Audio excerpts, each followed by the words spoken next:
So Fëanor and his crew had made it to Middle-earth before the sun or the moon rose, and not too long after they landed, Morgoth sent a host of orcs after them. The elves utterly destroy the orcs and start chasing them all the way back to Angband, and Fëanor is pretty much just crazy at this point because, you know, that's what vengeance does to you. A bunch of Balrogs come out of Angband and they start wailing on Fëanor, and they would have killed him right then and there, but his sons come up and drive the Balrogs away. His sons start carrying him back to safety, but after a while Fëanor's like, stop, I'm about to die.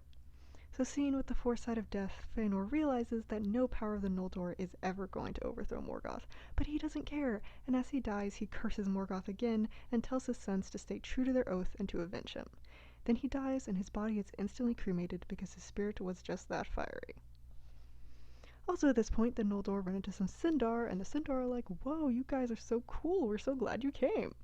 And they start telling them about Thingol and stuff, but then a messenger comes from Morgoth acknowledging defeat and offering terms of surrender, even saying he would give up a Silmaril. But Maethros, the oldest son, takes his brothers aside and he's like, obviously Morgoth is lying, but let's pretend we believe him. So they bring an army and Morgoth brings an army, and another battle breaks out and Maethros gets captured. All of his company is killed, but he gets taken alive back to Angband, and Morgoth hangs him up by one hand at a band of steel off the edge of a mountain. He offers him as his brothers as a hostage, but they refuse because they know they can't trust Morgoth, so they just have to leave him for now. Meanwhile, Fingolfin and his crew have finally made it across the ice, and as they start marching across Beleriand, the sun rises and all of Morgoth's folk go running back to Angband screaming like little girls. So Fingolfin and his people all waltz up to Angband and bang on the doors, and they're like, hey Morgoth, we're coming for you! But Fingolfin is actually smarter than Fëanor, so he retreats before anybody gets killed.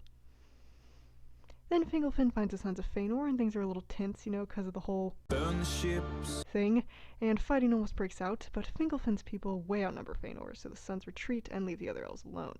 But Fingon, Fingolfin's son, doesn't want there to be division, and he misses Maethros, who used to be his good buddy, so he decides to rescue him. He starts sneaking into Angband, but he can't quite make it inside, so he starts singing a song in defiance. Then suddenly he hears Maethros singing in response, and he climbs up as close as he can to him, but he can't quite reach him.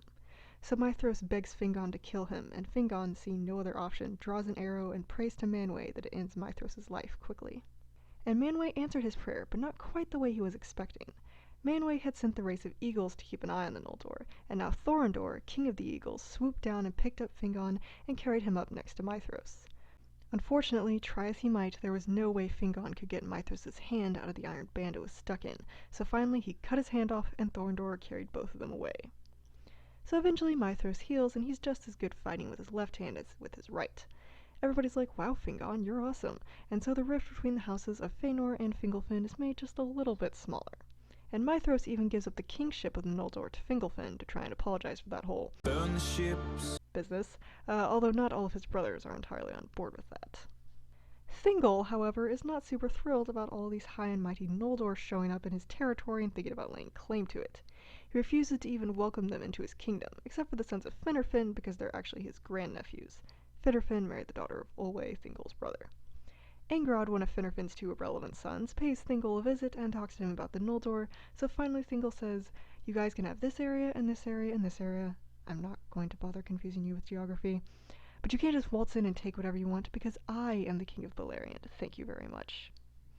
So Angrod takes this message back to the princes of the Noldor, and aside from Maethros, the sons of Fëanor are not very happy about it.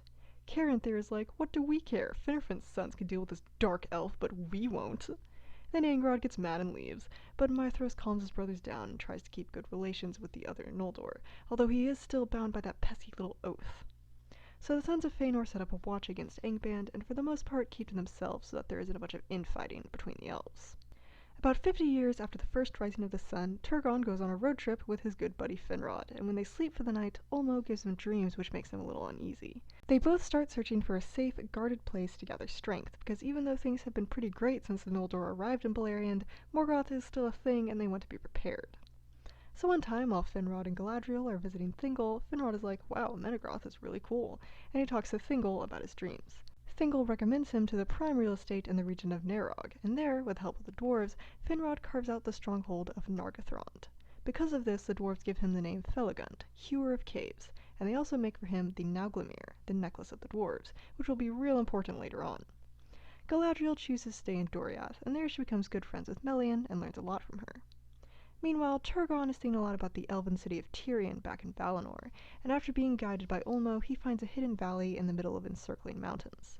He then begins to make plans to make a city in the image of Tirion, which he was really beginning to miss.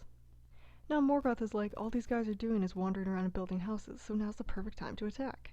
He does so, but he gets utterly wrecked by Fingolfin and Maethros. It was a glorious victory, but the lords of Noldor aren't entirely stupid, so they set up the Siege of Angband, that lasted 400 years.